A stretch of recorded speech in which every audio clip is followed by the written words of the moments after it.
Boa noite, povo abençoado. Que a paz do Senhor Jesus esteja no seu coração, amém? Feche um pouquinho os seus olhos, quero fazer uma oração. Pai, no nome do Senhor Jesus, é com muita gratidão que estamos na tua casa para ministrar a tua palavra, para ouvir a tua voz. Então pedimos, ó Pai, que pela tua graça, em resposta a esta adoração que foi entregue a ti, que o Senhor responda a esta adoração com o fogo da tua palavra, com o poder da tua palavra. Fala em cada coração, Pai querido, não aquilo que eu gostaria de falar, não a minha vontade, mas a vontade do teu Espírito Santo, conforme o teu querer para esta noite. Alimenta o teu povo, fortalece, edifica-nos, ó Deus, e leva-nos muito mais abençoados para casa de como nós chegamos aqui. Pai, que nada venha impedir o teu nome de ser glorificado, a tua palavra de ser entendida. Nada venha, Senhor. Toda arma forjada seja quebrada em nome de Jesus. Mas que o Senhor abaixe os teus céus, ó Pai, e cerque este lugar com a tua presença. No nome de Jesus. Amém. Amém? Pode sentar. Nós vamos ler um trecho aí da palavra, então pode sentar aí à vontade. Queridos, é uma alegria estar aqui. Agradeço imensamente o convite da pastora Cátia, do pastor Hélio. É um privilégio, realmente, pregar a palavra de Deus é sempre um privilégio. E eu estou muito feliz por estar aqui nesta noite, viu? Com muita gratidão, muita alegria que eu estou aqui. E aí eu estava orando ao Senhor, né? O que Deus tinha para nós nesta noite. E foi interessante que Deus... A gente começa a viajar para a palavra de Deus e orar e Deus falou que você vai pregar sobre um livro da Bíblia. Eu falei, Senhor, mas um livro inteiro é muita coisa. Será que até meia-noite eu termino? Será Salmo, né? Salmo... Não é o Salmo todo, mas só o Salmo 119, né? Não, não é. É um livro da Bíblia, sim, mas ele não é tão grande assim. Então eu quero que você abra comigo no livro de Filemão. Amém? Quem aqui já leu o livro de Filemão? Levanta sua mão. Poucas pessoas. Então nós vamos ler hoje. Assim você vai chegar e falar, viu? Já conheço o livro de Filemão. Então nós vamos ler esse livro inteiro aqui agora, amém? Vamos lá. Filemão. Onde fica esse livro, pastora Denise? Eu vou facilitar para vocês. Eu não vou falar que fica entre Gênesis e Apocalipse, porque ia ser muito chato. Então fica entre Mateus e Apocalipse. Tá bom? Mais perto de Apocalipse do que de Mateus. Amém? Podemos ler? A palavra do Senhor então fala assim: Paulo, prisioneiro de Cristo Jesus, e o irmão Timóteo, a você, Filemão, nosso amado cooperador, e a irmã Áfia, a Arquipo, nosso companheiro de lutas, e a igreja que se reúne com você em sua casa. A vocês, graça e paz da parte de Deus, nosso Pai, e do Senhor Jesus Cristo. Sempre dou graças a meu Deus, lembrando-me de você nas minhas orações, porque ouço falar da sua fé no Senhor Jesus e do seu amor por todos os santos. Oro para que a comunhão que procede da sua fé seja eficaz no pleno conhecimento de todo o bem que temos em Cristo. Seu amor me tem dado grande alegria e consolação, porque você, irmão, tem reanimado o coração dos santos. Por isso, mesmo tendo em Cristo plena liberdade para mandar que você cumpra o seu dever, prefiro fazer um apelo com base no amor. Eu, Paulo, já velho e agora também prisioneiro de Cristo Jesus, apelo em favor de meu filho Onésimo, que gerei enquanto estava preso. Ele antes era inútil para você, mas agora é útil tanto para você quanto para mim. Mando-o de volta a você, como se fosse o meu próprio coração. Gostaria de mantê-lo comigo, para que me ajudasse em seu lugar enquanto estou preso por causa do Evangelho. Mas não quis fazer nada sem a sua permissão, para que qualquer favor que você fizer seja espontâneo e não forçado. Talvez ele tenha sido separado de você por algum tempo, para que você o tivesse de volta para sempre. Não mais como escravo, mas muito além de escravo, como irmão amado. Para mim, ele é um irmão muito amado, e ainda mais para você, tanto como pessoa como cristão. Assim, se você me considera companheiro na fé, receba-o como se estivesse recebendo a mim. Se ele o prejudicou em algo ou deve alguma coisa a você, ponha-o na minha conta. Eu, Paulo, escrevo de próprio punho, eu pagarei, para não dizer que você me deve a própria vida. Sim, irmão, eu gostaria de receber de você algum benefício por estarmos no Senhor. Reanime o meu coração em Cristo. Escrevo certo de que você me obedecerá, sabendo que fará ainda mais do que peço. Além disso, prepara-me um aposento, porque graças às suas orações, espero poder ser restituído a vocês. Epáfras, meu companheiro de prisão por causa de Cristo Jesus, envia saudações, assim como Marcos, Aristarco, Demas e Lucas, meus cooperadores. A graça do Senhor Jesus Cristo seja com o espírito de todos vocês. Amém. Amém? Agora vamos reformular a pergunta. Quem já leu o livro de Filemão? Todo mundo. Que bênção, né? Bem, esse pequeno livro é uma pequena carta do apóstolo Paulo. Como vocês já devem saber, o apóstolo Paulo ele escreveu 13 cartas no Novo Testamento. Dessas 13 cartas, a grande maioria ele enviou para igrejas que ficavam em determinadas cidades da Grécia: Galácia, Colosso, Éfeso, Filipos, Tessalônica e etc. Algumas dessas cartas ele escreveu para pastores, como Tito, Timóteo, então as cartas que ele escreveu para as igrejas que estavam nas cidades era falando, doutrinando a igreja, fortalecendo a igreja. As cartas que ele escrevia para pastores, como Timóteo e Tito, era dando orientações quanto ao ministério daqueles pastores. Agora, a única carta que ele escreveu de cunho pessoal para um amigo é essa aqui que nós lemos, que é a carta de Filemão. Essa é uma carta totalmente pessoal. Ele está pedindo, ele está cumprimentando, falando que está com saudades do irmão, mas ele está fazendo um pedido de favor para Filemão. Quem era Filemão? E por que essa carta, pequena carta, 25 versículos só, por que está na Bíblia, fazendo parte dos livros sagrados da Bíblia? Por que está aqui? Uma cartinha, né, um bilhete, vamos dizer, um bilhetinho maior, né? Um bilhete que ele mandou para um amigo. Por que está aqui? Porque aqui tem muitas lições importantes para a nossa vida. Eu quero destacar duas delas hoje. Então, primeiro eu quero falar do que se trata aqui. Porque quem é Filemão? Para que Paulo escrevesse uma carta para ele. Filemão era um homem grego, nascido na cidade de Colosso, da onde vêm os colossenses. O Filemão, ele era um homem rico, ele era um homem bem estabelecido socialmente. E ele, quando Paulo foi pregar na cidade dele, ele se converteu. Mas ele se converteu de tal forma que ele abriu a igreja na casa dele. Ele cedeu a casa dele para que a igreja funcionasse ali. E não só isso, ele era o cooperador da igreja. Ele, com sua família, cuidava da igreja, porque Paulo era um apóstolo. E o que o apóstolo faz? Só abrindo parênteses aqui, gente, apóstolo não é título, apóstolo é dom. E o dom do apóstolo é isso, é fundamentar igrejas, tá? Então, o apóstolo Paulo, tem muita gente, né, falando que é apóstolo, mas não estava fazendo nada, né? Enfim, deixa pra lá. Então, perdoa Deus. Bom, o apóstolo Paulo, então, ele ia nas cidades, pregava o evangelho, estruturava ali o povo, deixava alguém ali cuidando daquela igreja e ia embora para outra cidade. Depois ele voltava e iria vendo como é que estavam as igrejas, e onde ele não podia estar, ele mandava uma carta fortalecendo a igreja. Isso é o trabalho de um apóstolo, tá? Então, quando Paulo esteve ali pregando nessa cidade, então ele deixou a igreja ali e ficou aos cuidados de Filemão. Tamanha era a conversão e o coração de Filemão na obra de Deus. Então, Filemão, ele era aquele que estava cuidando ali da igreja. A igreja era estabelecida na sua casa e ele era um homem muito de Deus.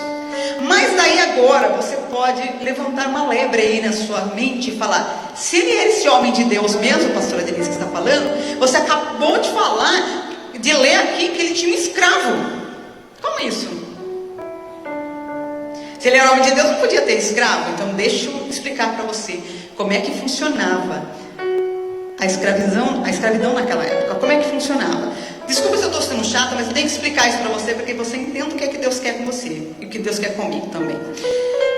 A escravidão naquela época, ela funcionava assim. Tinha 3 tipos de escravos. Porque como era a Grécia, onde Filemão morava, cidade de Colosso, enfim, era toda dominada pelo Império Romano. E quando dominou ali, muitos foram feitos prisioneiros. E esses prisioneiros, eles eram vendidos como escravos. Então, alguns tipos de escravos que existiam: os que eram prisioneiros de guerra eram vendidos. Pessoas que deviam para homens ricos e não tinham como pagar a sua dívida, então eles trabalhavam como escravos para saldar a dívida. E também pessoas que cometiam pequenos delitos. Então eles também trabalhavam como escravos para pagar o delito. Então foi lá e roubou alguma coisa de um homem, de um fazendeiro, ou enfim, ele tinha que pagar prestando serviço, como se fosse serviço comunitário hoje. Então era esse tipo de escravo. Ah, mas é bom? Não, escravidão não é bom em nenhum contexto. Mas é diferente do que a gente viveu no nosso país. A escravidão não estava ligada à cor de pele. Bem diferente. Mas é escravidão. Agora você pode falar, e por que o apóstolo Paulo não combateu a escravidão? Ele combateu sim. Porém, o cristianismo, ele não combate as coisas por violência. As armas do cristianismo são duas: amor e poder do Espírito Santo. Então, o que o apóstolo Paulo fazia? Quando Filemão se converteu, ele poderia falar para Filemão: liberte todos os seus escravos. Mas o que ia acontecer? Aqueles homens e mulheres que eram escravos iriam morrer de fome, porque eram pessoas que não viviam na miséria. Então, o que o apóstolo Paulo fez? Ele escreve em 2 cartas dele, em Efésios e em Colossenses. Como é que o senhor de escravos devia tratar o seu escravo, seu servo, e como que o escravo tinha que se comportar com o seu senhor. Simples. Se Filemão era um homem convertido, ele ia lá. Então é assim. Paulo me ensinou como é que eu tenho que tratar meus escravos. E é assim que ele tratava. Então o que acontecia? Os senhores escravos, como Filemão, que era um homem de Deus, ele não tratava com desrespeito. Eles tratavam como se fosse um bom empregado. Então os escravos de Filemão eram pessoas que eram mordomos de sua casa, copeiro, cozinheiros, né? Eram professoras de seus filhos. Porque é assim que funciona. E o Filemão, ele tinha um escravo chamado Onésimo. Esse homem, Onésimo, não era convertido, mas era de total confiança de Filemão. Era alguém que Filemão confiava muito. Tanto que o que aconteceu aqui? Porque aqui a gente está lendo a cartinha de Paulo, mas houve uma situação para que Paulo mandasse essa carta. O que aconteceu? O Filemão pediu para que o Onésimo fosse fazer um negócio em nome dele, talvez em outra cidade, em algum lugar, e deu uma quantia de dinheiro para ele. E o que o Onésimo fez? Pegou esse dinheiro, gastou e fugiu. Simples. Então ele furtou do Filemão. E aí o Filemão ficou lá, né? No prejuízo. O Onésimo, escravo, ele fugiu. E ele não tinha como voltar, porque apesar de ele ser tratado com muita dignidade pelo seu senhor, ele era um escravo e havia uma lei. Se ele voltasse sem o dinheiro, ele ia sofrer as consequências do seu erro. E não seriam consequências graves.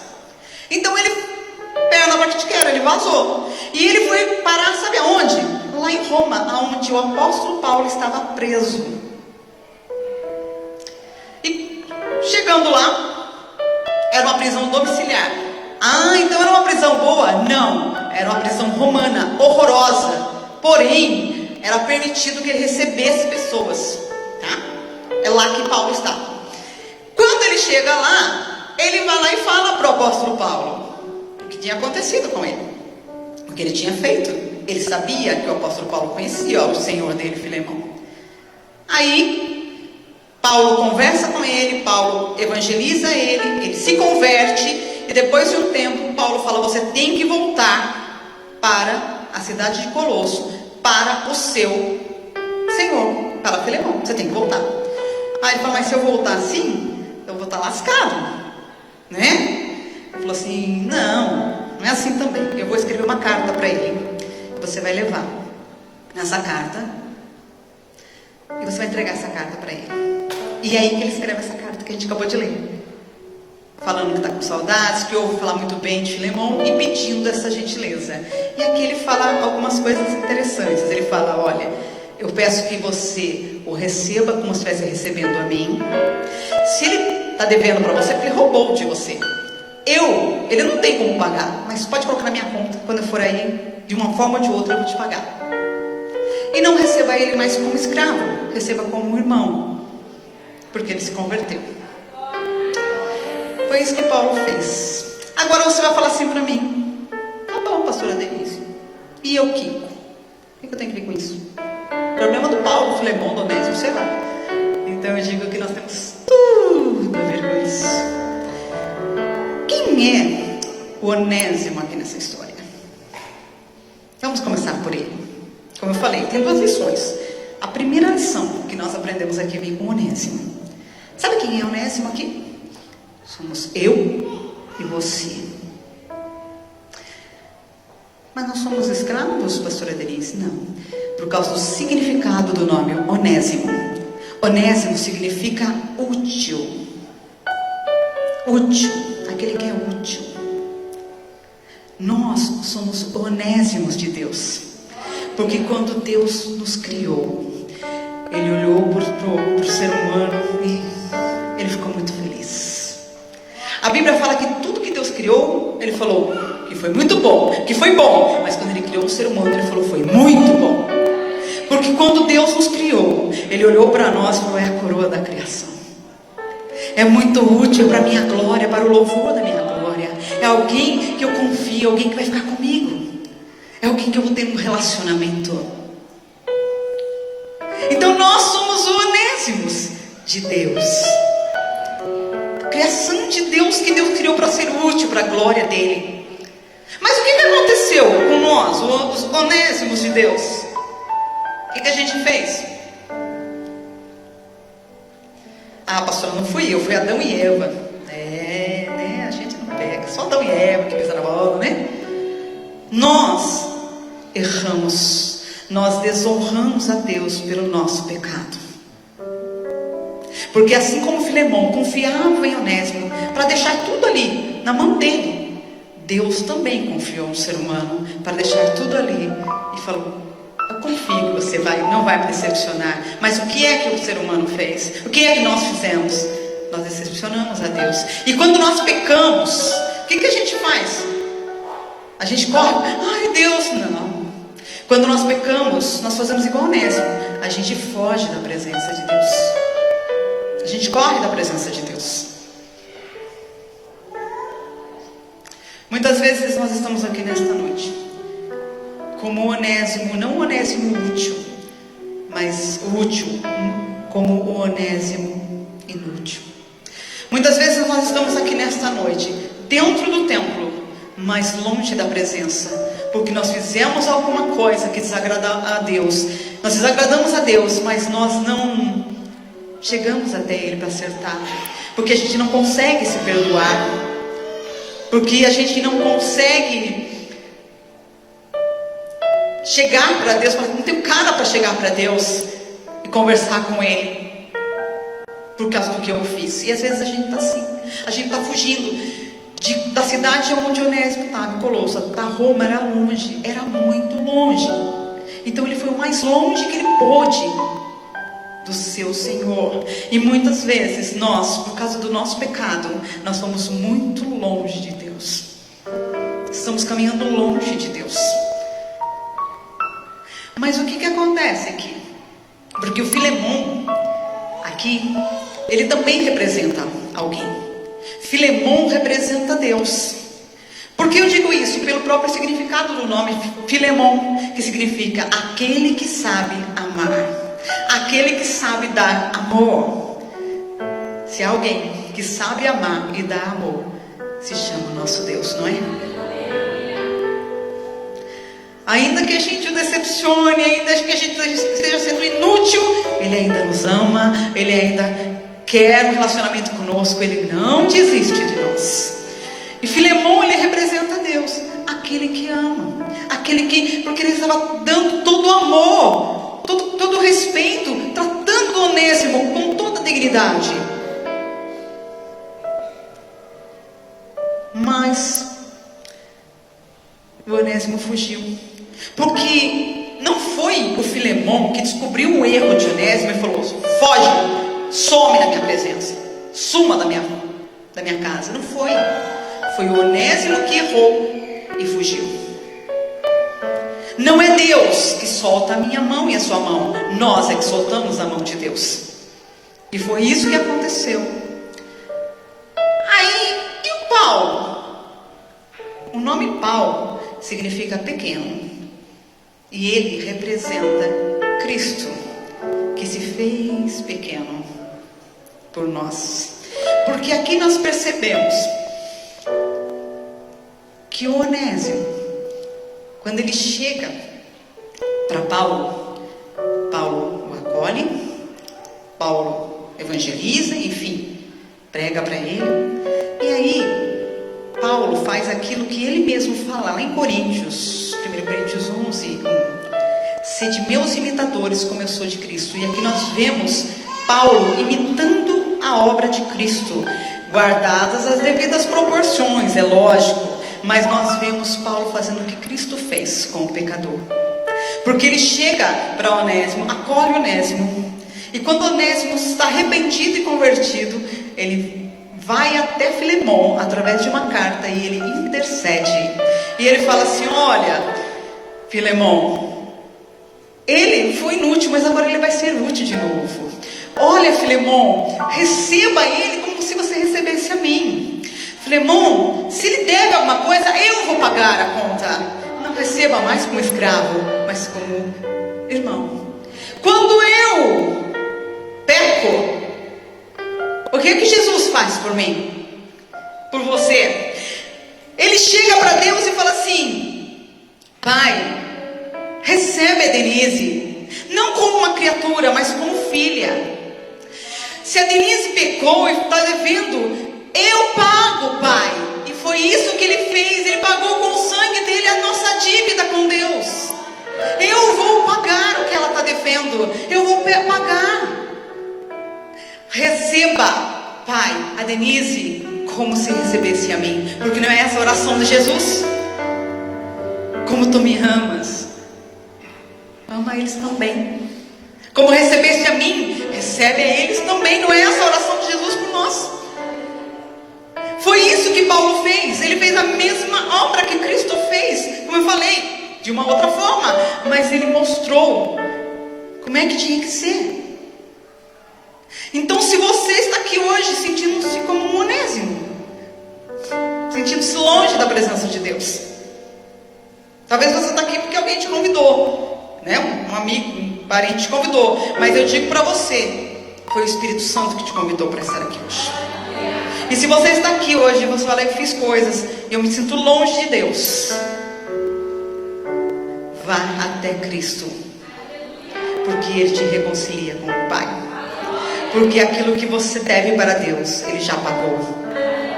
Porque aquilo que você acha que é inútil, Ele já está falando: não, Deus te recebe como filho e como filha. Ele olha para você como olha para Cristo. É assim que Deus olha para nós esta noite. Mas talvez você está aqui nesta noite e você está falando assim: espera um pouquinho.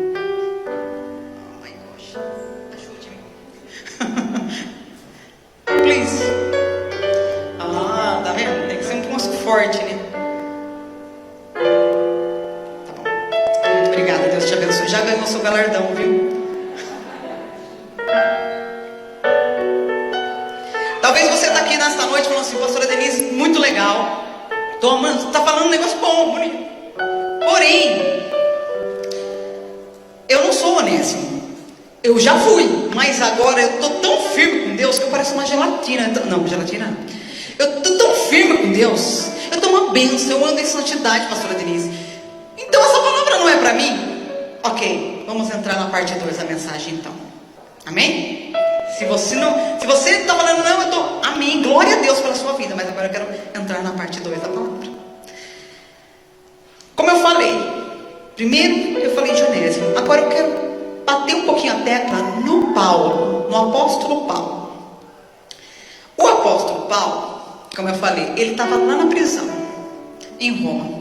Ele não estava lá porque ele matou, porque ele roubou, porque ele era corrupto. Ele não estava lá por nenhum desses motivos. Ele estava preso porque ele amava Cristo e a sua obra, porque ele tinha um propósito de ganhar vidas e de evangelizar, e ele estava fazendo exatamente o que Deus mandou ele fazer.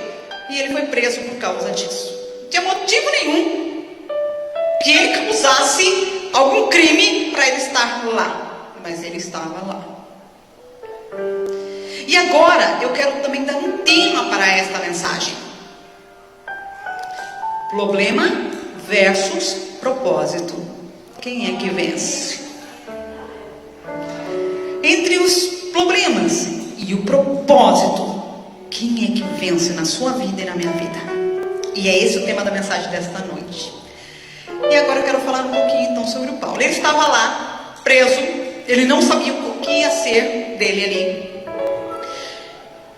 aguardando julgamento futuro, sem ter feito absolutamente nada de errado, inocente, estava lá Paulo. Até que chega até ele um jovem que ele já deveria ter visto algumas vezes na casa de Filemão. Chega aquele jovem, trazido por alguém ou sozinho, com a maior cara lavada do mundo, chega para ele e fala: então, apóstolo Paulo, lembra de mim? Eu era escravo lá de Filemão. Acho que eu lembro de você, sim, preguei para você algumas vezes. Você é Onésimo? Eu mesmo. Então eu fiz uma coisa. Mas olha, o Filemão mandou você vir aqui para me visitar? Não. O que você está fazendo aqui? É que eu fiz uma coisa errada. O Filemão não sabe. Homem bom, Filemão. Confiou em mim.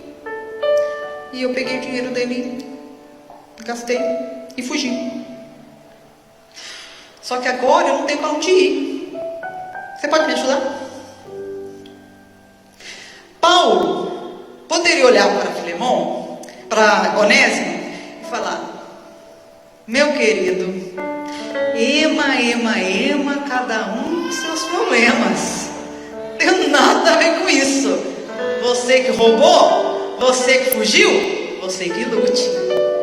Eu tenho um baita problema aqui. Eu estou preso. Eu apanho. Já apanhei muito. Eu como quando a comida que eles me dão é do jeito que eles querem me dar. Eu estou privado de toda a minha liberdade e eu não fiz nada para estar aqui. Você, se for preso, se for condenado, merece, porque você é um ladrão. E ainda foi injusto com um homem que só te tratou bem, meu amigo Filemão. Pois então você que lute agora, se lasque. Paulo podia falar isso para ele? Podia. Porque Paulo estava com um problema maior do que Onésimo? Estava. Mas ele fez isso? Não. A Bíblia fala assim que ele acolheu, aconselhou, orou, pregou e gerou Onésimo para Cristo. Porque ele fala: eu gerei Onésimo das minhas algemas. Eu estava preso e ele pregou e salvou, né? Jesus o salvou através da vida, da pregação, da oração de Paulo. Jesus salvou Onésimo. Por que Paulo fez isso? Porque o propósito da vida de Paulo era maior do que o problema que ele estava enfrentando naquele momento. Ele não ficou pensando assim: eu estou com esse baita problema aqui, eu não tenho nada a ver com isso. Eu vou ficar na minha, eu tenho que resolver a minha prisão aqui. Como eu vou fazer para ser liberto dessa prisão? É isso que eu tenho que resolver. Ele não ficou pensando assim, essa forma: eu não quero nem saber. Ele pensou: esse moço é uma oportunidade de pregação, então eu vou pregar para ele. Eu vou ganhar ele para Cristo. Mais uma vez, é Paulo imitando Cristo aqui. Porque quando Cristo estava na cruz, ele tinha dois ladrões, uma à direita e à sua esquerda. Um dos ladrões virou para ele e falou: se você é o Filho de Deus, desce na cruz. Você não falou que ia salvar todo mundo? Salva-te a ti mesmo. Para este ladrão, o que é que Jesus falou? O que Jesus respondeu para este homem? Quem que sabe? Sabe o que Jesus respondeu para ele? Nada. Porque quando alguém blasfema contra a nossa fé, contra o nosso Deus e contra o nosso propósito, sabe o que a gente responde? O silêncio. Muitas vezes ouvem pessoas falar para nós, como já veio gente falar para mim: ué, mas você não era amiga da fulana, da pastora fulana? Sim, muito minha amiga. Nossa, ela era uma mulher de Deus, profetizava e morreu de Covid. Que coisa, né? Deus não ouviu a oração dela? Eu ouvi esse tipo de idiotice. Aí, o que a gente responde quando alguém fala isso? A gente não responde nada. Porque é assim que Jesus respondeu. Jesus não respondeu nada para aquele homem. Só deu silêncio dele. Porque o propósito de Jesus era maior do que a blasfêmia daquele cidadão. Mas o outro ladrão virou para Jesus e falou: Mestre, Senhor, melhor falando, lembra-te de mim quando entrares no teu reino. Jesus poderia virar para aquele homem e falar: ema, cada um com seus problemas. Eu estou aqui inocente, você está aí porque você é ladrão. Eu não era para eu estar aqui. Eu não fiz nada, eu sou inocente. Jesus estava inocente. Mas o que Jesus olhou para ele, para aquele ladrão que pediu ajuda? O que Jesus falou? Hoje mesmo estarás comigo no meu reino, no paraíso. Porque Jesus tinha um propósito, e o propósito de Jesus era maior do que o seu problema naquele momento. A dor que ele estava sofrendo, a crucificação que ele estava vivendo, todo o sofrimento que ele estava passando era ruim. Estava doendo, óbvio que estava. Mas o propósito que ele veio para salvar o perdido era maior do que a dor que ele estava sentindo. E aqui, Paulo fez a mesma coisa. Ele também estava numa prisão, sofrendo. Claro, não como Jesus, nunca. Mas também estava sofrendo. Só que ele pensou: o meu propósito é maior. E é isso que Deus quer falar comigo e com você nesta noite. Eu não sei o que você está passando. Eu sei que muitas vezes você está passando por problemas muito complicados. Mas Deus me trouxe aqui para falar para você que o propósito dele é maior do que esse problema. Que o propósito dele é muito maior.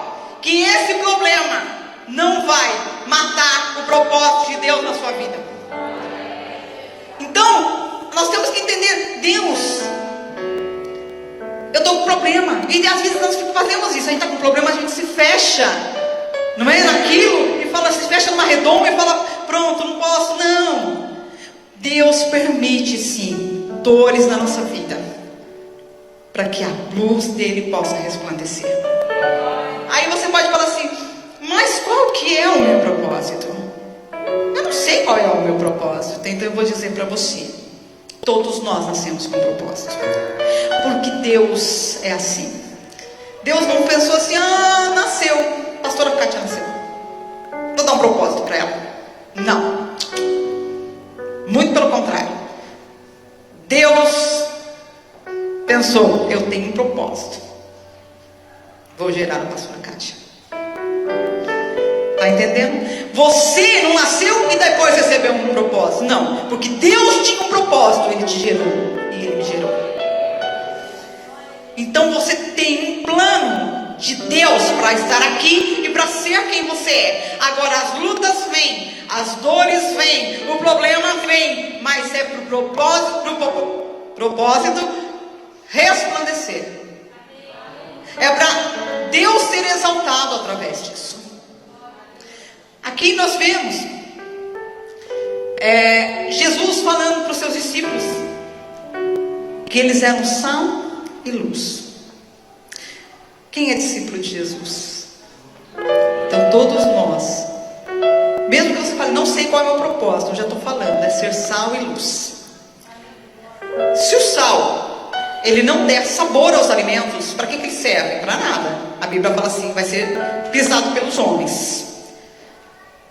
Muitas vezes nós estamos sendo pisados, estamos sofrendo algumas coisas, algumas perseguições, porque nós não estamos fazendo o nosso papel de sal. E Jesus falou: vós sois a luz do mundo. A luz, se eu acender agora uma lanterna aqui, não vai fazer diferença nenhuma.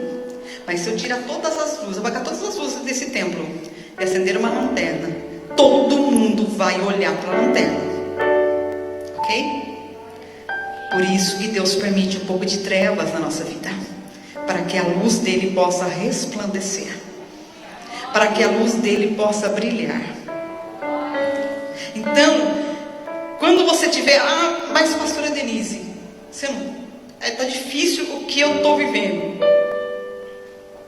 Deixe o problema de lado, foque no propósito de Deus. Tem uma ilustração que fala assim, que tinha 2 cachorros, 2 lobos na verdade, brigando.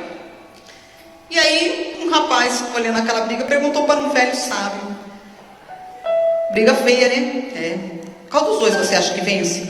E o velho sábio falou assim: vai vencer aquele que estiver melhor alimentado, certeza. Porque aquilo que eu alimento melhor é o que fica mais forte na minha vida. Em qualquer circunstância, na natureza, aquilo que está melhor alimentado é o mais forte. E na nossa vida é assim também. O que nós temos alimentado? O nosso problema ou o nosso propósito? O que você estiver alimentando é o que vai vencer.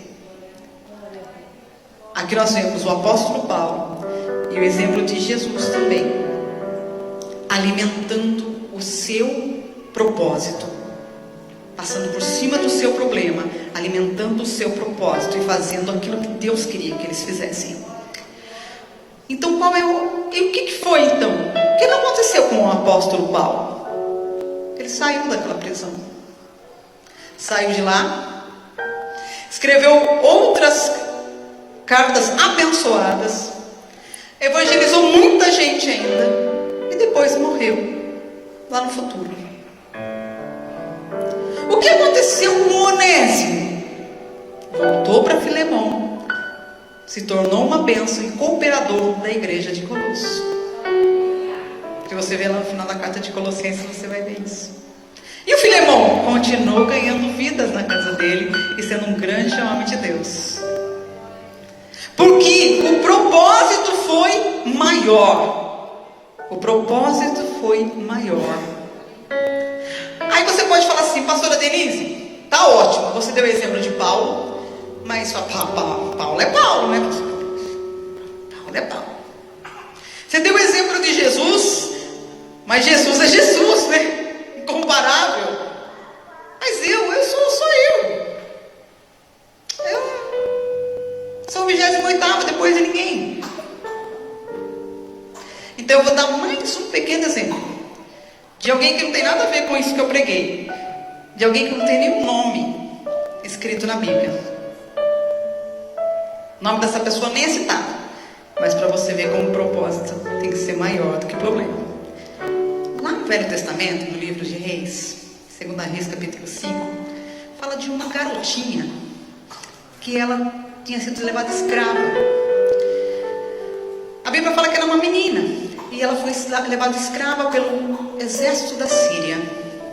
Ela era uma israelita, ela morava com a sua família, com seu pai, com a sua mãe, com seus irmãos. Mas houve uma guerra, Israel perdeu a guerra, e ela foi levada cativa. Ela foi tirada da sua família, ela foi tirada do seu conchego, ela foi tirada do seu país, e foi levada para morar, para ser uma empregada, uma escrava também, na casa de um homem que era um general de guerra chamado Naamã. Essa mocinha, essa garota, ela estava com problema? Ela estava, gente. Qualquer um de nós, se acontecer isso agora, nós vamos entrar numa depressão. Eu garanto você. Se agora, sei lá, a Venezuela invadiu o Brasil e levar você como prisioneiro de guerra lá para a Venezuela, na casa de alguém que você não conhece, de alguém que é soldado lá, você vai entrar numa depressão, e eu também. A gente vai ficar apavorado. E foi isso que aconteceu com essa menina. Só que ela não era uma mulher, um homem adulto, ela era uma menina, talvez uma pré-adolescente. Ela tinha um problema, gente. Talvez ela pensasse: nunca mais eu vou ver meus pais, nunca mais eu vou ver. O que vai ser de mim? Essa menina estava lá. Quando o senhor dela, o Naamã, ela descobriu que ele estava com lepra, essa menina podia falar: bem feito, pegou e me tirou da minha família, trouxe aqui. Estou com esse baita problemão, me sentindo sozinha, desamparada aqui nesse lugar. Posso ser abusada por esses homens. E ele me trouxe aqui. Que morra de lepra. Ela podia fazer isso ou não podia? Eu vou tentar pensar um jeito de fugir daqui, de ir embora daqui. Ela podia focar nisso. Mas o que ela fez, diz a Bíblia? Ela chamou a mulher de Naamã, essa senhora, e falou: tem um profeta que fala sobre Deus de Israel, e se o meu Senhor o conhecesse, ele seria curado da lepra. Sabe por quê? Ela tinha um problema, mas ela tinha um propósito: propagar o Deus de Israel. Ela tinha assim um problemão nas costas, mas ela tinha algo maior. Era o conhecimento e o amor. E falar: se o Deus de Israel permitiu que eu estivesse nesse problema, é porque Ele tem um propósito comigo aqui.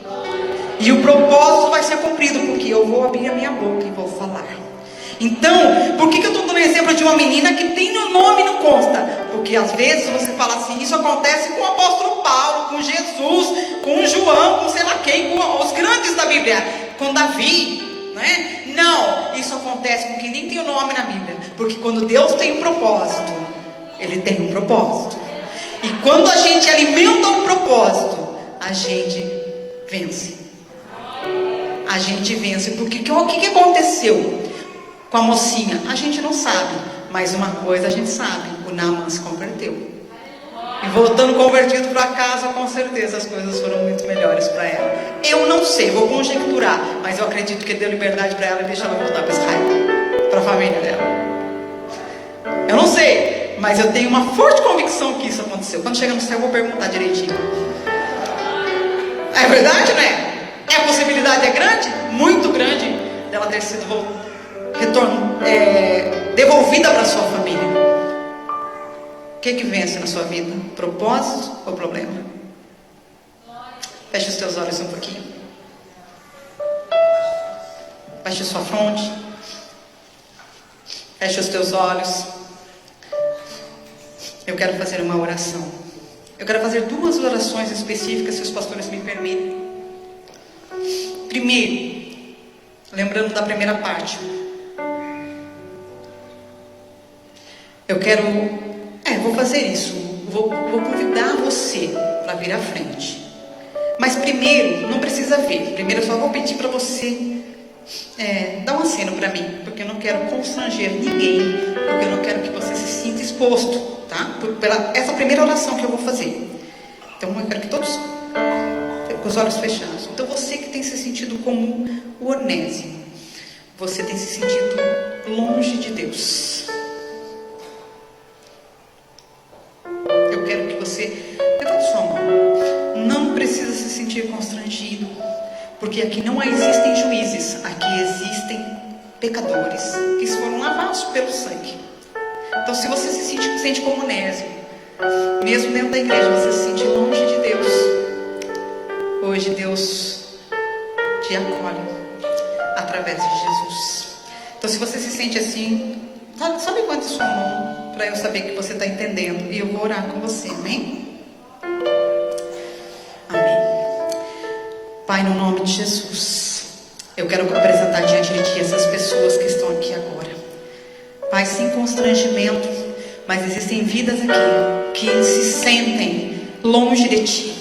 Como Onésimo um dia fugiu, eles também se sentem assim, longe de Ti, Senhor querido. Mas o Teu amor é grande. O Senhor é aquele que sabe amar, é aquele que sabe acolher. E através de Jesus, eu peço que o Senhor, Pai querido, traga de volta essas vidas. Que o amor de Jesus envolva agora esses corações, que se sintam perdoados. Assim como o Onésimo foi perdoado, foi amado, foi acolhido, assim também esses homens, essas mulheres, ó Pai, se sintam amados e amadas, acolhidos pelo Teu amor, Senhor querido, reconciliados contigo. Eu sei que o Teu amor, Ele cobre uma multidão de pecados. Não importa o que fizemos, nada é maior e mais profundo do que o Teu amor. Então, Pai, que o Senhor os toque, que o Senhor venha acolhê-los, que eles sintam-se perdoados, sintam-se abraçados, reconciliados neste momento pela graça do Senhor Jesus. E que o Senhor os receba, Pai. Que o Senhor os receba de volta. Que o Senhor os acolha, Pai querido. Como o Senhor olha para Jesus, olha para eles também.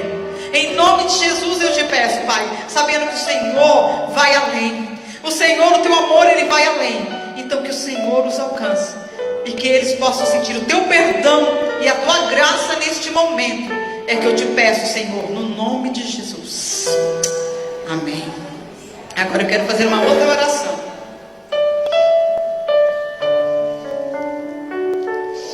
Você que está aqui nesta noite, você está passando por problemas. E está difícil. Está uma luta.